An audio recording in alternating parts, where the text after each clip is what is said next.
Ok, boa tarde. Aqui são 3h30 no Brasil, para quem estiver fora, não sei. Meu nome é Ivana Mihanovic, eu sou taróloga, taroterapeuta, escritora, tenho uma capacitação em neuropsicologia, estudo neuropsicologia, neurociência, psicologia analítica, psicanálise. Tive 15 anos de divã e desenvolvi um trabalho com o tarô que é mais voltado para olhar para dentro, para olhar para si mesmo, etc. e tal. Este ano eu resolvi falar sobre tarô e relações abusivas, especificamente para a gente detectar o narcisista patológico. Então, primeira coisa que eu acho que é importante a gente entender é: há uma confusão que as pessoas fazem entre ele é egoísta, ele só pensa nele, ele se acha, e entender isso como o narcisista patológico. Narcisismo é uma categoria específica, assim como a psicopatia, e eu vou definir pela base. Um narcisista é alguém que não tem capacidade de link afetivo.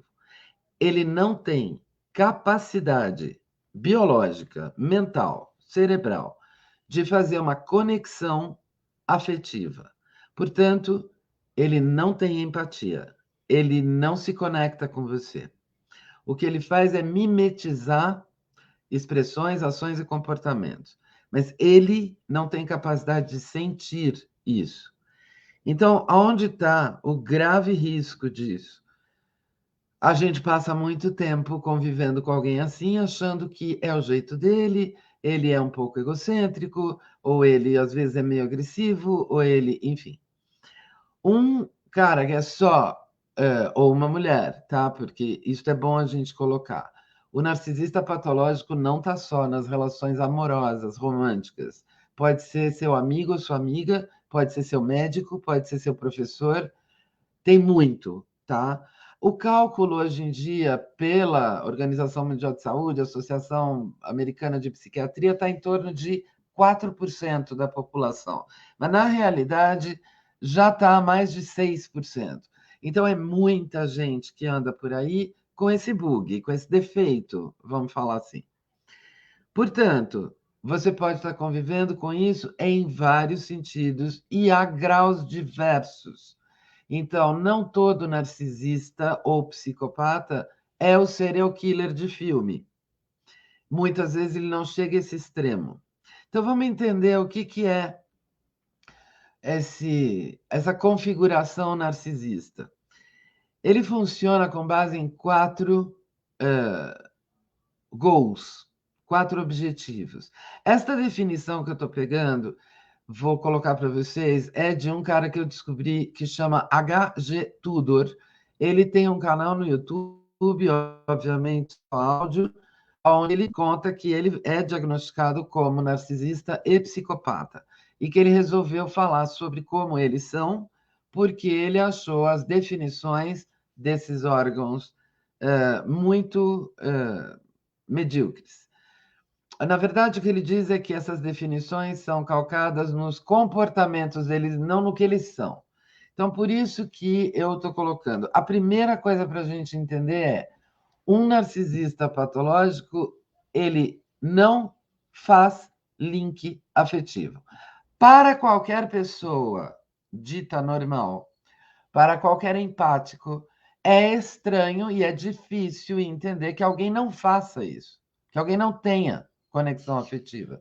Por isso demora tanto para a gente entender e perceber. Porque a cabeça fica dizendo, não pode ser, não pode ser. Mas é, tá? Então, esse cara me deu um monte de dicas que eu acho que são muito pertinentes. Eu vivi uma experiência com um narcisista patológico, muitos clientes meus tiveram essa questão e eu tive que estudar muito esse assunto, por isso que eu resolvi falar dele. Porque passa batido em muitas das relações que a gente só coloca como abusivo. Então, toda relação abusiva é com um narcisista patológico? Não. Mas toda relação com um narcisista patológico será fatalmente abusiva, tá? Eles funcionam atrás de 4 objetivos. O primeiro deles é controle. Eles são programados para controlar o outro. A segunda questão é o combustível, que eu vou explicar um pouco melhor depois. A terceira questão é os traços característicos, a apropriação de traços característicos, que é a mimetização. E a quarta questão são os benefícios residuais. Veja, o primeiro objetivo dele não é bater a sua carteira, não é te levar à falência, não é te usar em determinadas coisas. A primeira coisa dele é o controle. Por quê? Porque sim, porque eles são programados para isso, quase como um robô, tá? Eles têm essa programação. Então, ele vai funcionar através disso. Quais são os estágios para chegar nisso? E ele disse uma coisa interessante, tudo. Quando você começa realmente a se relacionar comigo, meu trabalho já foi feito. Ou seja, o trabalho de captura, de controle, de escaneamento de como você é, de detecção de aonde estão as tuas fragilidades, quais são os teus buracos afetivos e de que forma ele vai te controlar, tudo isso ele fez antes de vocês começarem realmente a se relacionar. Então, quando o relacionamento começa, você já está pega. Ou pego, né? Porque existem mulheres assim também. Óbvio. Então, enfim, a primeira coisa é compreender que quando você vai entrar em contato com alguém assim, você já está sendo controlada, você está fatalmente sendo manipulado, você fatalmente está entregando para ele várias coisas. O que é o combustível? Combustível, que é outro gol deles, é qualquer resposta emocional tua. Qualquer. Então, para ele, tanto faz se você está dizendo, nossa, como eu te amo e como você é maravilhoso, ou se você está dizendo, seu canalha, filha da puta, você me destruiu. É uma reação emocional tua e ele se alimenta disso igual vampiro. Tanto faz se é uma boa resposta, positiva ou negativa. Então, esta é a segunda coisa. A primeira é o controle, a segunda é ganhar de você qualquer estímulo emocional. A terceira coisa que eu falei que são os traços característicos, ele se apropria, porque como ele não sente, ele não entende por que você chora. Então, ele mimetiza, ele detecta uma situação onde você está perdendo o controle e aí você fica triste e aí você chora. Então, ele entende isso. Tudo conta que quando ele era pequeno, ele viu a irmã dele chorando e ele foi e perguntou: por que está caindo água do seu olho? E ela disse: porque eu estou triste. E ele pensou: ah, então quando a pessoa está triste, tem que cair água do olho. Eles mimetizam. Então, a outra coisa que ele faz quando se relaciona com você é se apropriar de traços característicos. Ele aprende como você sorri, ri, o que é gargalhar, o que é chorar, o que é ficar bravo, que cara você faz quando está bravo e por aí vai. Então, parece que a gente está falando de um robô ou de uma máquina louca. A gente está. Só que essas máquinas loucas estão aí na proporção de 1 em cada 6. Então, é bastante gente. Vamos definir o que é a vítima. Então, vamos primeiro falar um pouco no tarô de que jeito eu vejo a figura do narcisista patológico. Em geral, eu vejo num jogo meu pontual que tem um lugar, uma casa, que fala da sombra, daquilo que está atuando na sombra.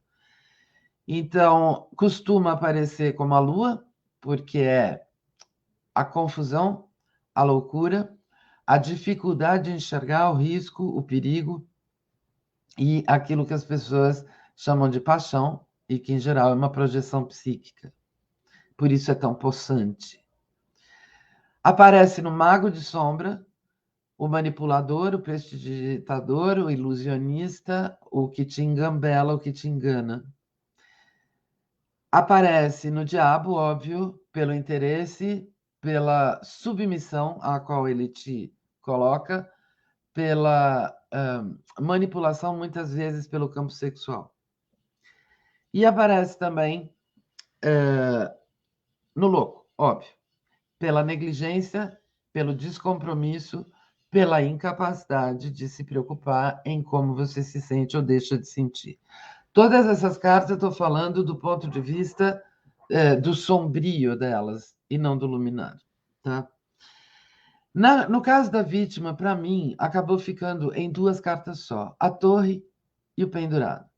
A torre pelo choque, pela desconstrução, pela explosão, e a pessoa não sabe mais como as coisas são, e pelo pendurado, porque a vitimização, a impossibilidade, a limitação, a sensação de, inclusive, vexame público muitas vezes. Por quê?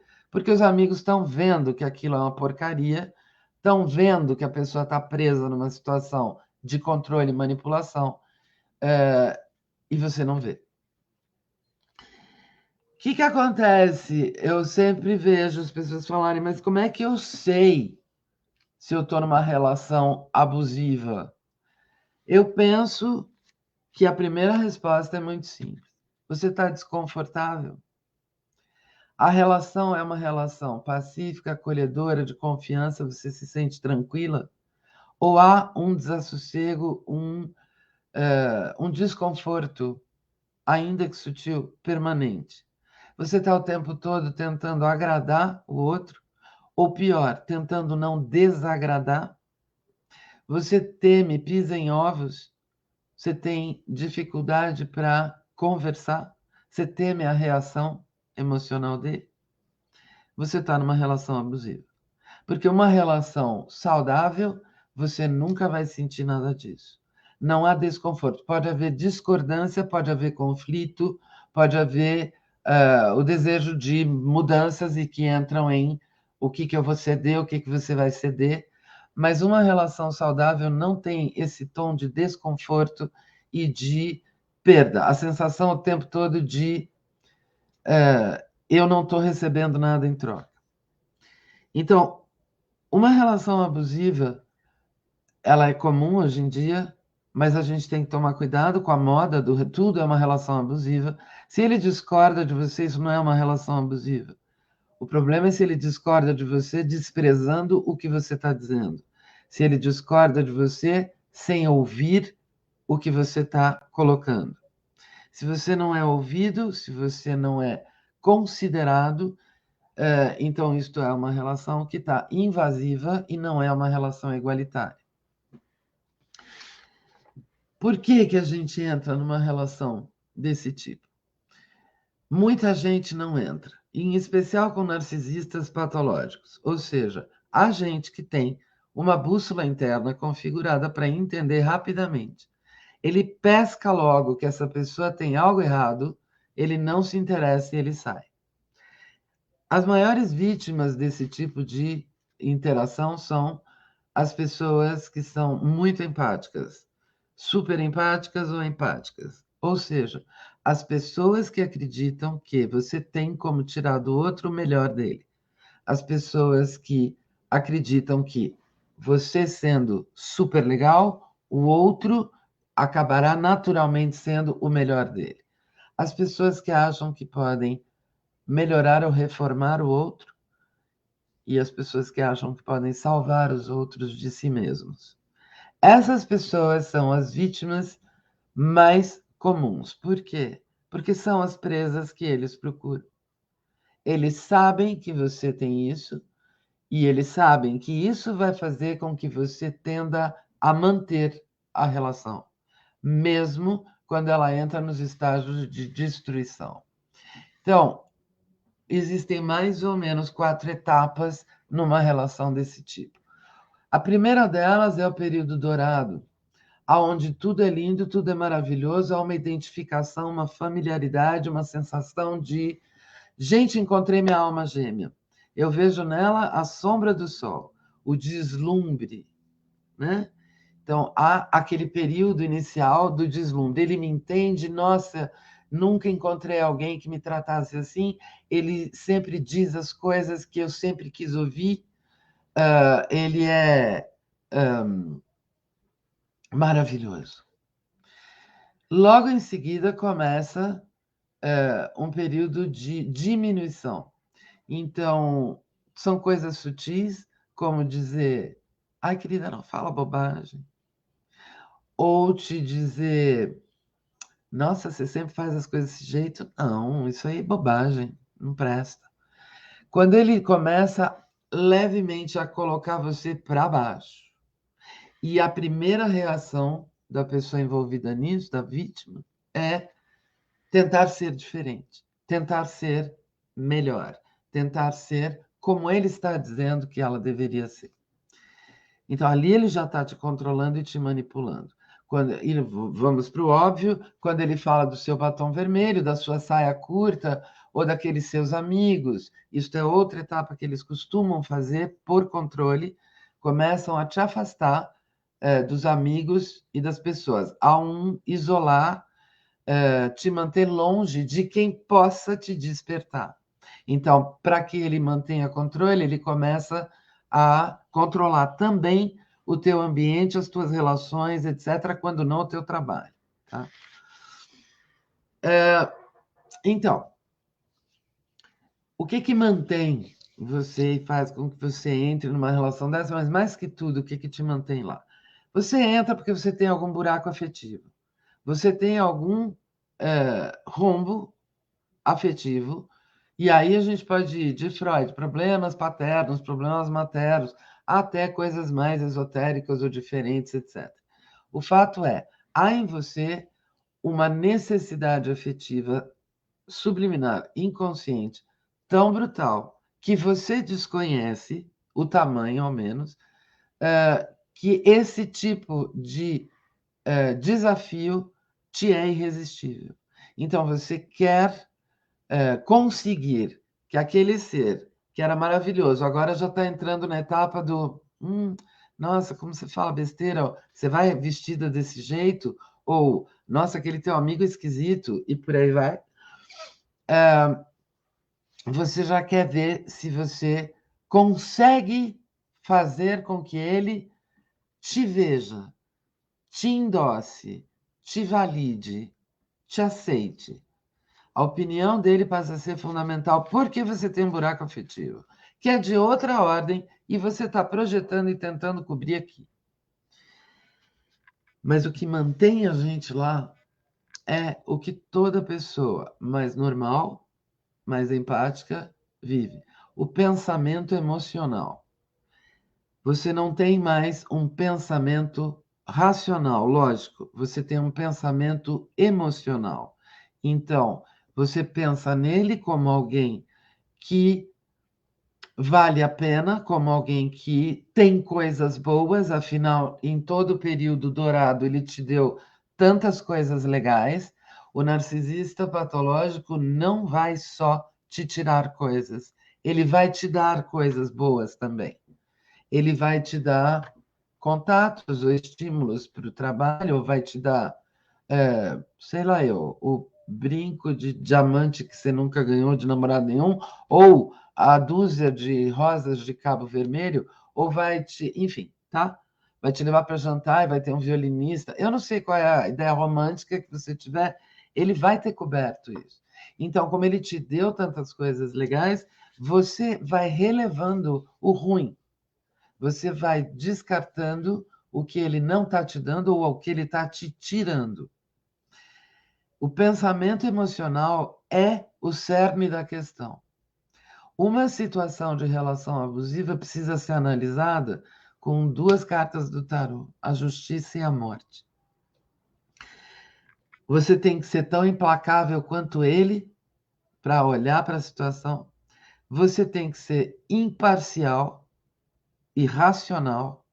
E você tem que cortar o contato. Então, qual é a dificuldade aí? Em geral, quem está envolvido nisso está na Lua. Não consegue ver, mesmo com todo mundo em volta dizendo, mesmo com a sensação de desconforto, mesmo com as perdas que está vivendo, não consegue enxergar que o outro não está nem aí com ele. É muito difícil para o nosso cérebro entender que o outro possa literalmente não te ver como uma pessoa, que o outro possa literalmente se lixar para o que você sente ou pensa. Então, a nossa tendência é dizer, não, ele não está bem, ele está estressado, ele está com problemas no trabalho, é por isso que ele não está como era no começo. Não é real. Então, a primeira coisa é passar uma régua, é fazer uma matemática. É simples.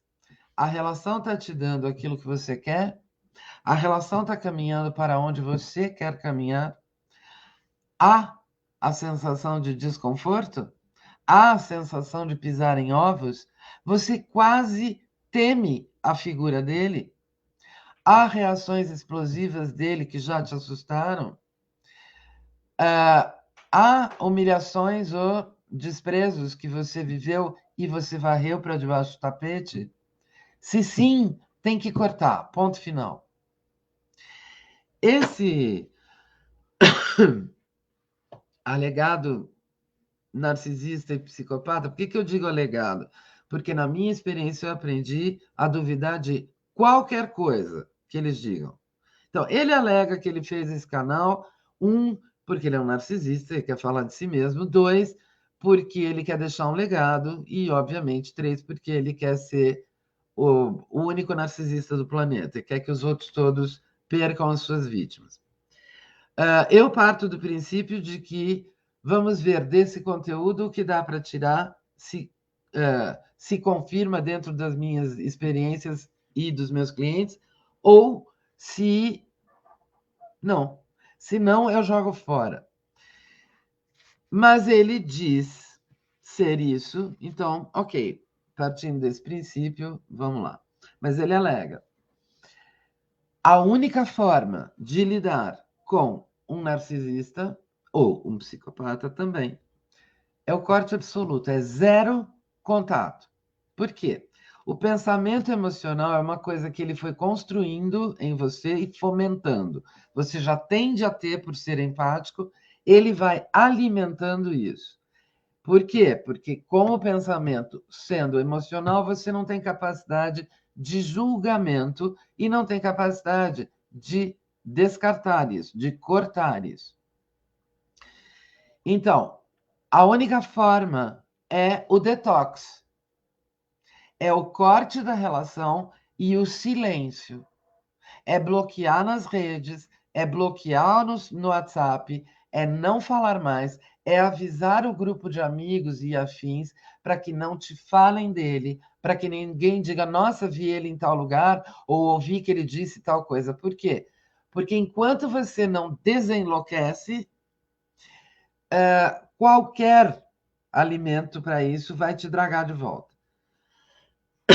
E ele mesmo diz, ao cortar comigo, não deixe nenhuma brecha aberta. Porque se houver uma brecha aberta, eu vou entrar de novo. Eles têm uma prática que é o shelving, eles chamam, que é te colocar numa prateleira.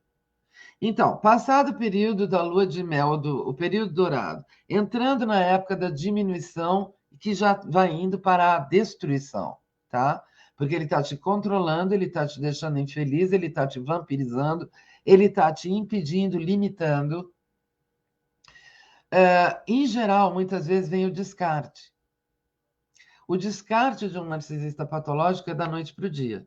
É da noite para o dia ele perde o interesse em você, seja porque ele já tirou de você tudo que dava para tirar, seja porque neste momento ele está com uma outra pessoa que ganha o lugar de fonte primordial, mas ele nunca vai te jogar fora completamente. Ele vai te pôr numa prateleira para quando ele queira tirar de volta. Vou dar um exemplo para vocês. Meu primeiro marido era um completo narcisista. Eu demorei 1 ano para sair daquilo. Passados, e foi uma relação escancaradamente desse tipo, passados, sei lá, eu diria 40 anos, não faz muito tempo, ano passado, ele tentou ser meu amigo no Facebook, como se nada fosse. Então, é uma tentativa de trazer você de volta. Ele arrisca. Ele mandou uma solicitação de amizade, talvez eu, passado tanto tempo, não lembre mais do que foi e fique amiguinha dele de novo. E fatalmente será para que ele possa voltar a arrancar alguma coisa, tá? Então, a única solução é o zero contato, é o corte E é o corte implacável. Não é DR, não é ficar batendo papo, não é ficar tentando conversar, porque tudo isso que você faz é uma tentativa de buscar nele o humano. Não tem. Não tem ninguém lá dentro. Um outro cara que eu tive uma convivência desse tipo, esse era mais, digamos, profissional.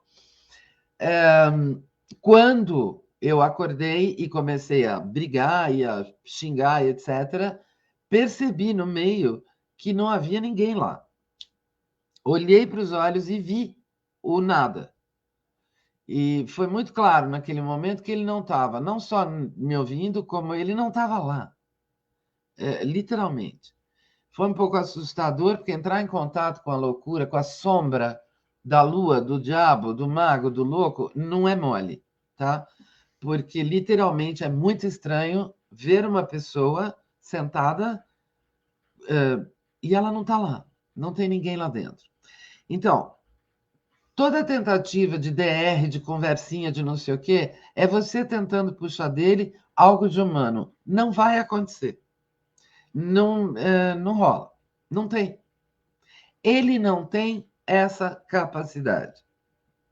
Ele não te vê como pessoa, ele te vê como instrumento.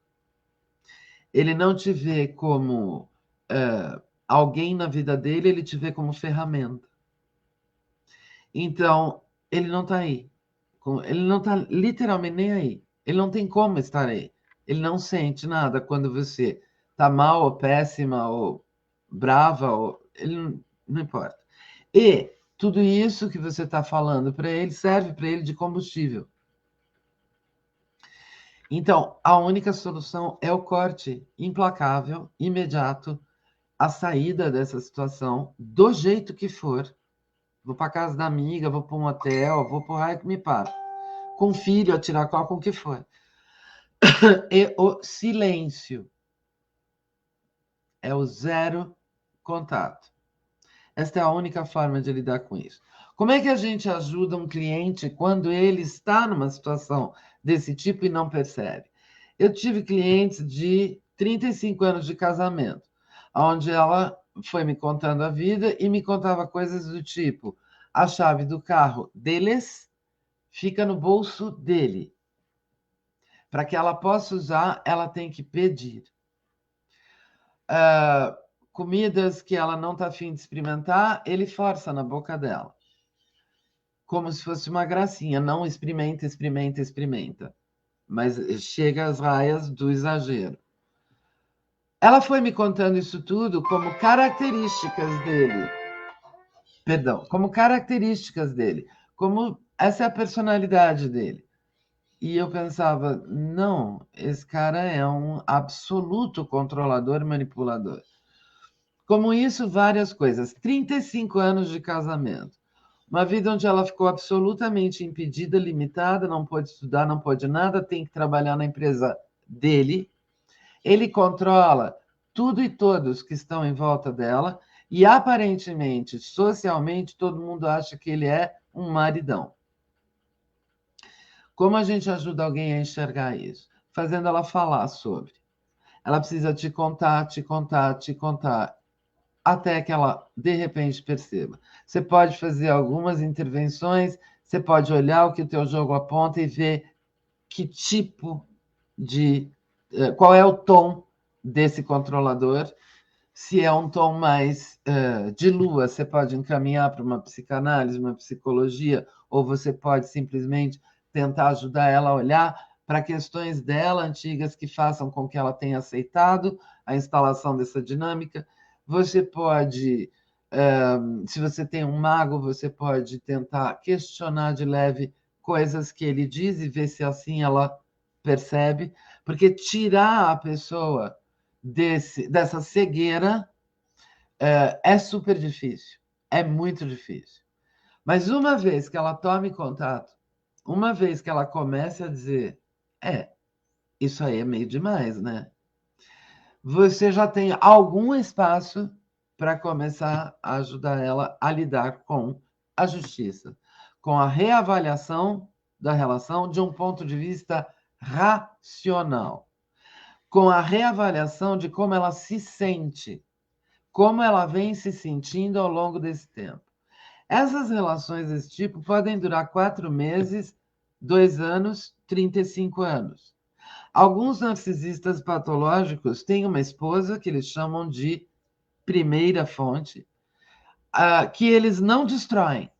Eles controlam e manipulam, mas eles não destroem. Ela serve como fachada. Então, ele é um cara casado, ótimo, eles têm um casamento super legal e tal. E aí ele tem, em outras relações, esse estrago do controle, da manipulação, da destruição e dos benefícios residuais, da onde ele tira dinheiros, contatos, status, coisas, enfim. Tá? Então, dentro de como a gente trabalha em relação a isso, e aqui eu falei para a Paula, tentei fazer uma sintetização muito grande. Por quê? Porque esse tema é muito vasto, gente. A gente não tem só problemas paternos e por isso aceita um homem. Tem milhões de outras coisas. A gente tem um construto machista dentro de nós milenar. As mulheres tendem a olhar o homem, sim, como algo um degrau acima. Elas tendem a entender todo homem como uma figura paterna, uma figura que você tem que ter uma certa reverência, respeito e temor. E por aí vai, tem milhões de coisas, assim como os homens têm com as mães umas figuras de deusa e de palavra definitiva. Então, tem milhões de coisas aí que a gente pode olhar. Mas dentro das relações abusivas com um cliente que apareça dizendo eu não estou feliz, e eu atendi ontem uma dessas, uma moça jovem, moderna, que não deveria ter entrado nisso, mas por questões psíquicas dela, buracos emocionais dela, ela se viu, de repente, numa relação onde ela cedeu em tudo, foi morar no bairro que não queria, num apartamento que não queria, do jeito que não queria. Tudo isso porque tinha sido feito um acordo de dinâmica doméstica e familiar que, obviamente, ele não está cumprindo e que nas tentativas que ela fez de dizer, pera, isso não foi o combinado, a resposta foi, não quero ouvir esse tom em você, não vou mais falar sobre isso, ponto. Isso é outra coisa que o narcisista costuma fazer.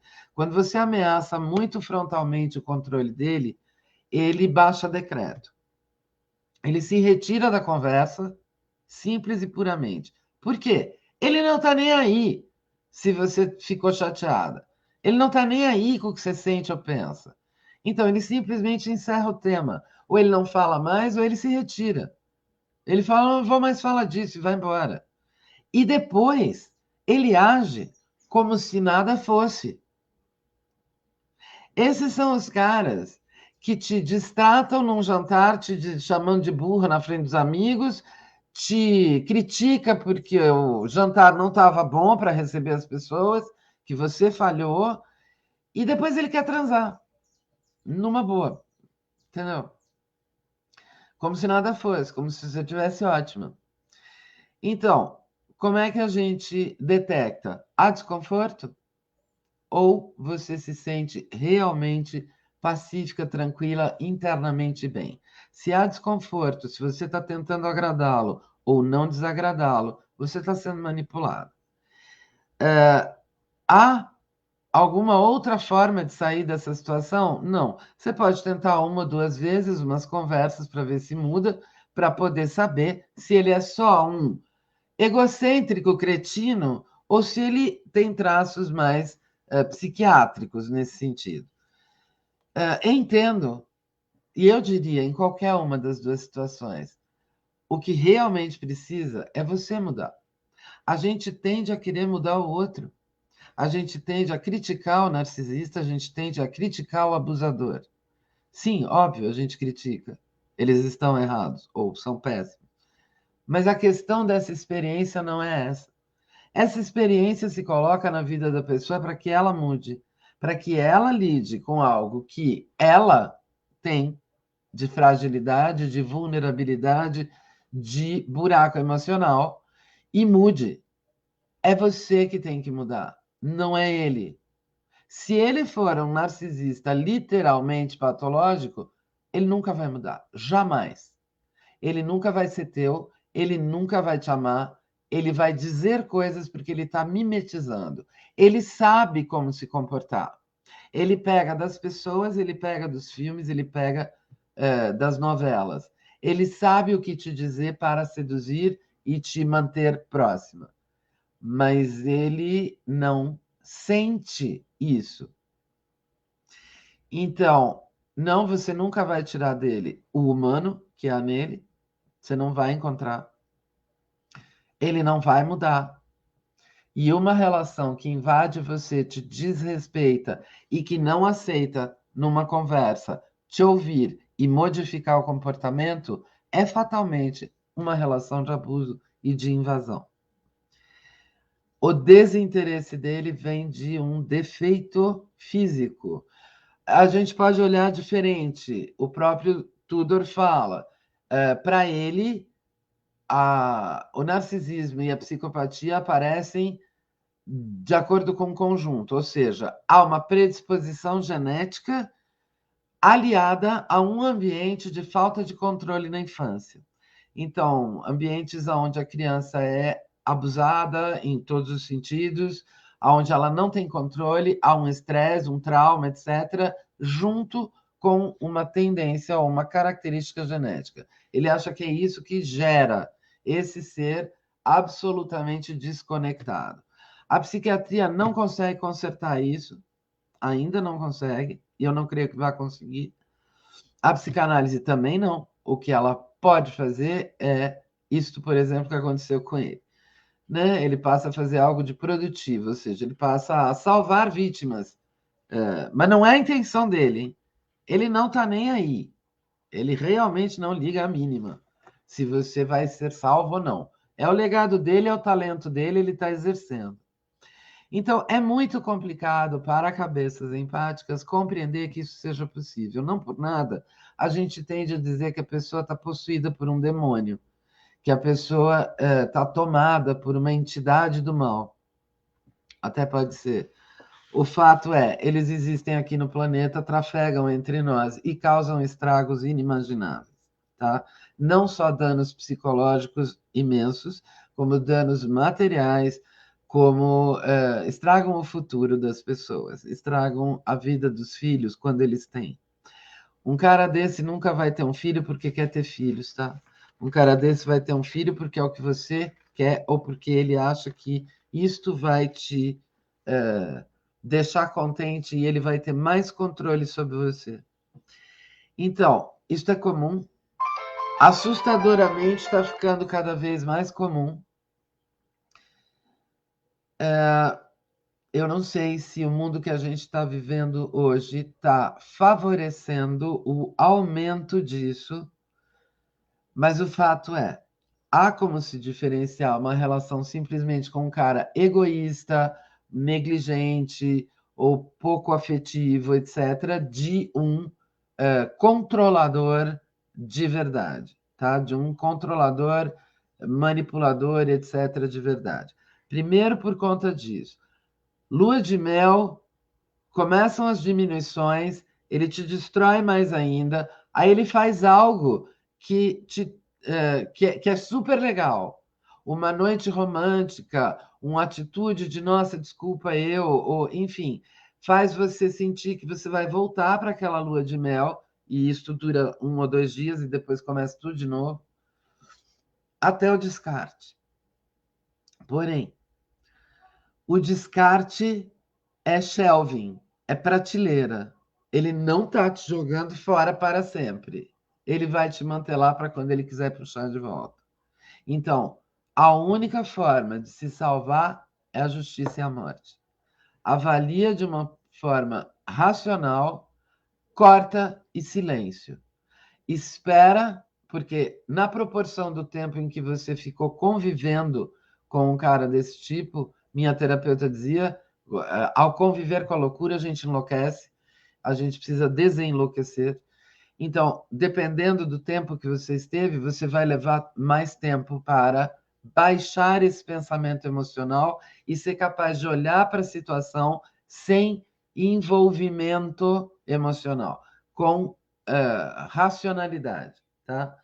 Então, o silêncio, o corte absoluto do contato é fundamental por isso. É o tempo que precisa para desenlouquecer, tá?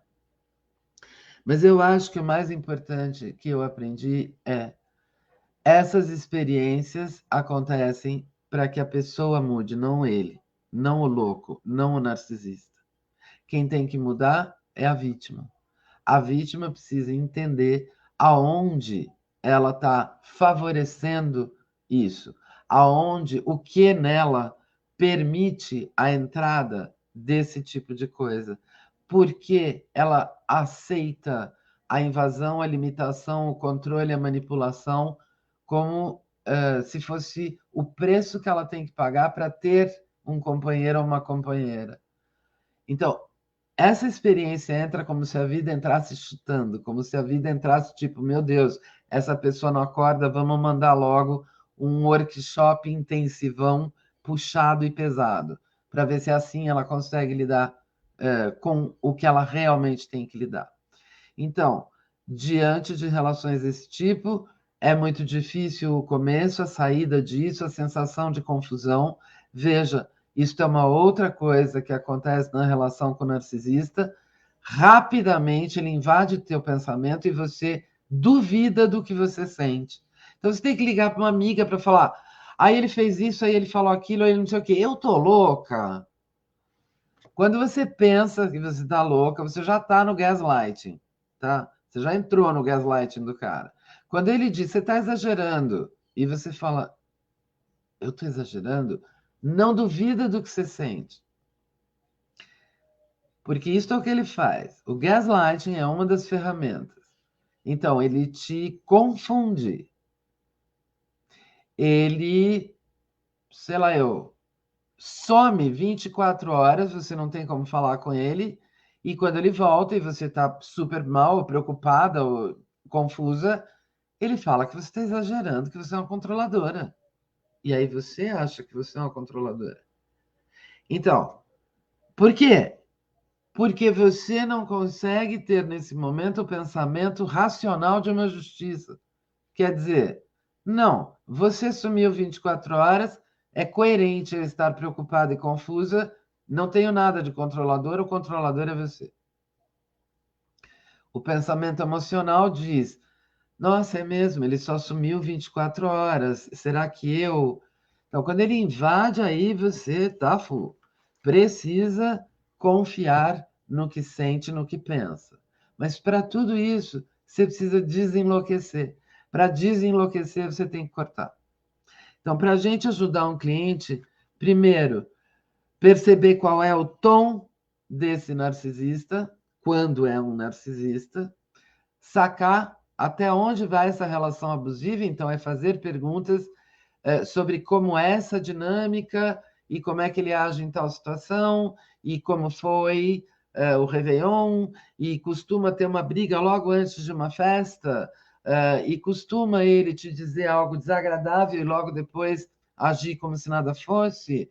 É a investigação que faça com que a pessoa vá prestando uma atenção mais racional na dinâmica. Gente, aqui tem tudo, tá? Galinhas, galos, festa, carnaval.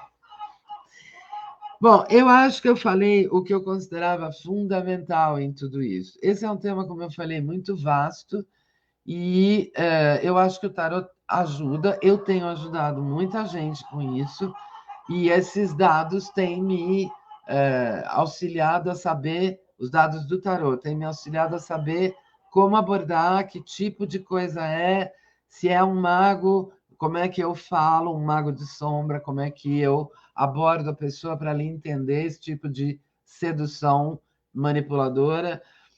Se é um diabo, eu pergunto sobre finanças e a divisão do dinheiro e como é que está isso, se é, enfim. Então, o tarot tem ajudado nisso. A dificuldade está quando eu coloco para elas que tem que ser justiça e morte, porque senão elas não vão sair disso.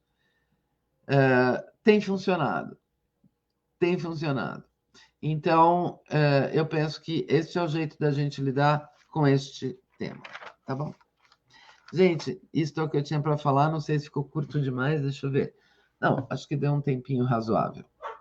Então, não sei se alguém tem alguma pergunta aqui. Não sei se dá para ver. Acho que não. Mas, enfim, vou esperar a Paula entrar. Exatamente. As pessoas falam, eu estou pensando direito, eu estou louca, será que eu estou exagerando? Então, já tem algo errado aí, tá? Porque se você não tem uma relação com o cara onde você diz, eu estou infeliz, eu estou desgostosa, desse jeito não é, isso não foi o que nós combinamos. E ele diz, não, mas veja, eu achei que se ele não conversa com você igualitariamente, não tem condição, obviamente o cara é um controlador, né? E aí você tem as coisas práticas, né?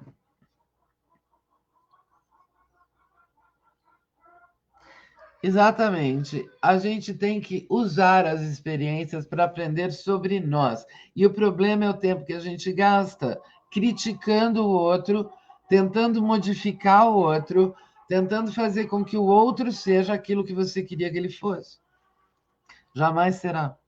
Então, a experiência possante desse tipo se apresenta para que você perceba por que que eu entrei, por que que eu fiquei, o que em mim acha que precisa disso.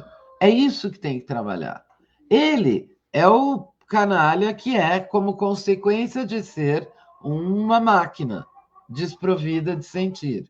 Então, atendi narcisistas, já não atendi psicopatas, tá? Atendi narcisistas. Minha estratégia com eles é escancarar. E é dizer, eu conheço teu tipo, eu conheço você, eu sei como opera. E eles se divertem com isso.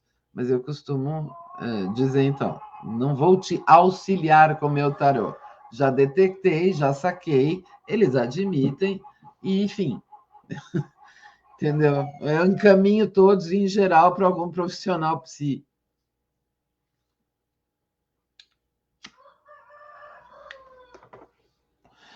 Que bom, Sofia, que você gostou. Fico grata, querida. Eu acho que a gente nunca vai eliminar os pirados do planeta, mas a gente tem como aprender estratégia e compartilhar, né? Sim, tem muita gente assim. Veja, a Associação Americana de Psiquiatria, ou a OMS, coloca em 4%. O Tudor calcula 6%, mas eu vi um último vídeo dele, áudio, né, dele falando que ele acha que isso já subiu, a porcentagem já subiu. Eles estão proliferando, eles estão aumentando. Claro, nós estamos num mundo pinel, então, se a gente pensar em componente genético aliado a ambiente infantil de perda de controle, a gente vai ter cada vez mais, né? E aí, claro, existem os graus. Ele tem todo um sistema, tá? Esse tudo tem todo um sistema enorme, super elaborado dos tipos de narcisista, os graus de narcisismo, enfim. É muito complexo e eu acho meio narcisista, muito exagerado. O que eu penso é o seguinte: você vai ter o narcisista que dá porrada. É aquele cara que bate na mulher porque ela reclamou dele não ter chegado mais cedo, tá? Que é o tipo mais nicho, digamos, é o narcisista quase escancarado. A outra coisa importante que a gente tem que lembrar é. Espera aí, meu amor, deixa eu ver o que você está falando aqui. Exatamente. O narcisista se apropria de tudo do outro. Narcisistas, em geral, não têm consciência de que são, tá? Só os que são, como o Tudor coloca, greats e ultra, eles colocam como ultra, é que sabem que são. Então, quando me perguntaram se eu já atendi narcisista, já. Era narcisista do tipo top de Gobia, tá? Era narcisista descarado. Acho que ele veio ler literalmente para desafiar se eu perceberia com o tarô. Percebi. Poderia não ter percebido. Mas eles, em geral, não sabem, é instintivo, eles operam dessa forma, assim como a gente opera buscando conexões amorosas, afetivas, fraternas, como a gente busca autossustento, água, eles buscam controle, manipulação, destruição, vampirização e descarte. Tá? É como uma programação mental. Obrigada, não sei quem é aí, porque apareceu como Facebook user, mas agradeço, que bom. Obrigada, Carmo. Que bom que você gostou, meu bem. Alguém tem alguma pergunta? Quer falar alguma outra coisa?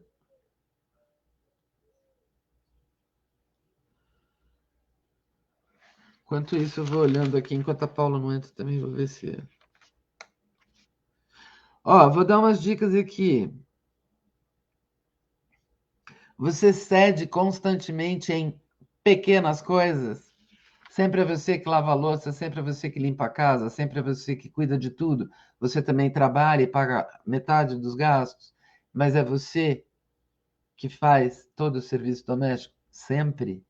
Hoje em dia, para mim, isto é sintomático, tá? Em 1950 era o esperado.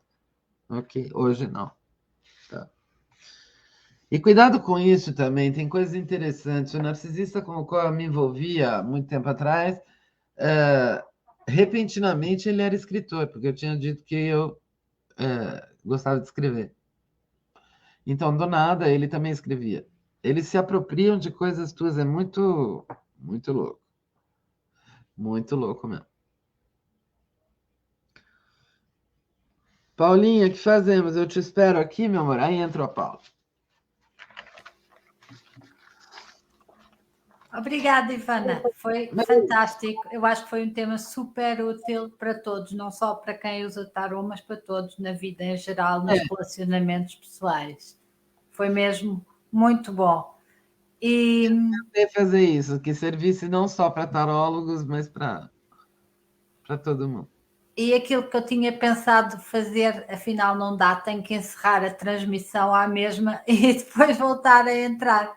Portanto, Tá bom. quem nos está a assistir, não se vai embora que eu já apareço outra vez para finalizar o nosso congresso.